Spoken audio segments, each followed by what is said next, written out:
Hello, my name is Ross Emmett. I'm the founder and developer of the EMMETT Technique.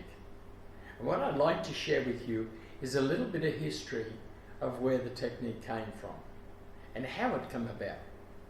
A lot of times people get the misinterpretation that this was something that was sat down and worked out as to an anatomical chart or a book of anatomy or a group of individuals with high qualifications.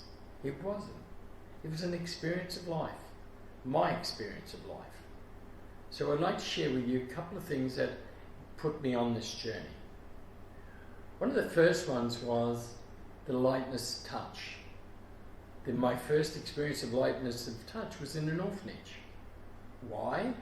Was to get square with some kids that were picking on my brothers. I'm the oldest of 4 boys. At the time, 3 of us were in the orphanage. And my job was to care for the other 2. And what would happen was the bigger kids would pick on them. So, as any older brother would do, I had to find a way to get square. So, of a night time, I used to pour a glass of water over their bedclothes and hope they'd get into trouble for wetting the bed in the morning. But I got caught doing this, and I copped a consequence. So I had to find another method. And the method was by light touch.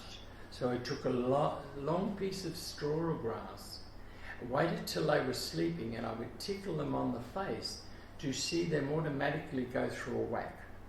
This whack was an instant reaction, no control, and it amused me because I was always out of harm's way. The thing that I couldn't get over was in the morning when we had to wake each other up to be all up at the right time for the right bell. I could shake the same person and they wouldn't wake. And I was curious about that, so curiosity took me through another level. The technique came from also the reaction of animals to light touch.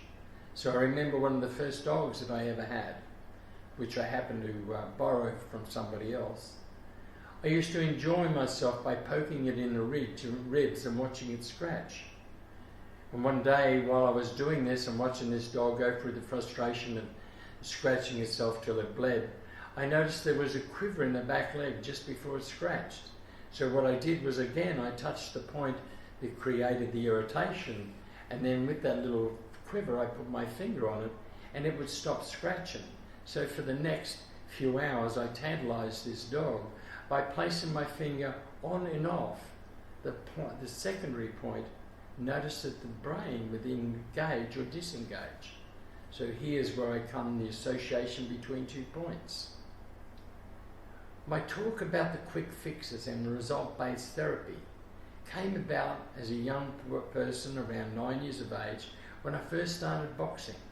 And I got into that boxing field, and I noticed that in that boxing field, and I was in there for quite some years, that in between the breaks, the 3-minute rounds, there'd be 1 minute that if I got hurt or injured in some way, there was a man who sat in the corner called a second who would go and do a very quick fix, a very quick move on me that would create a better movement, take me out of a spasm or cramp, would get me back into the game. There were no time out. There was no, we'll have another day tomorrow. It was all games on. So I learned the art of a quick fix. It was also through that boxing time, I was taught something else. And that was the ability to look and assess your opponent. They're not going to tell you anything. And I remember some very smart advice from my father. I was around 16 and I was looking across at my opponent in the ring. He had his nose slightly pushed in, a funny looking ear and a broken eye. And I'm sitting across from him thinking, my God, I'm in trouble. And my father calmly leaned over my shoulder and he said to me, never worry about a man who looks like that. Worry about a man who made him look that way. Someone got through his defences, son, so you can do it. It changed my whole outlook on what was standing in front of me. And many a times from there on in, I stopped and didn't look at the fear, but looked at the complication, looked at the possibilities of what had gone wrong here rather than what was attacking. And this gave me the observation skills that I needed. again I took this forward. At that time I had very little need for a lot of people. I preferred animal company, and my dog and I would have some brilliant holidays. And I got a job at Animal Research, and again, this is again a place where I needed to find what it was. I went there not as an animal attendant, I went there as a labourer to assist the vets, to clean up the stalls, to clean out and dispose of the bodies in the research institute. So again, I was there assisting the vets when the young vets had asked me, what did you notice about a certain animal who had a disease? And before long, I was doing their observation for them. I would write it out, let them know what I'd seen or noticed. And so I started to get my vet training without having to pay the money. The other great part was there was no exam at the end, so all my learning was comfortable. So for the next 5 to 6 years where I worked at Animal Research and Tick Fever Research was these observation skills, me observing and noting down what changes I observed in the animals, putting that together with the observation of the boxing. It started to give me an idea on the characteristics of human beings. After the 5 to 6 years at Animal Research, I decided to go and find myself another type of job, again staying with the government because of the stability within the employment. And I went and got a job at the prison department, hoping to be on farm management, on the breeding of farms, the animals in the department, the Justice Department in Queensland.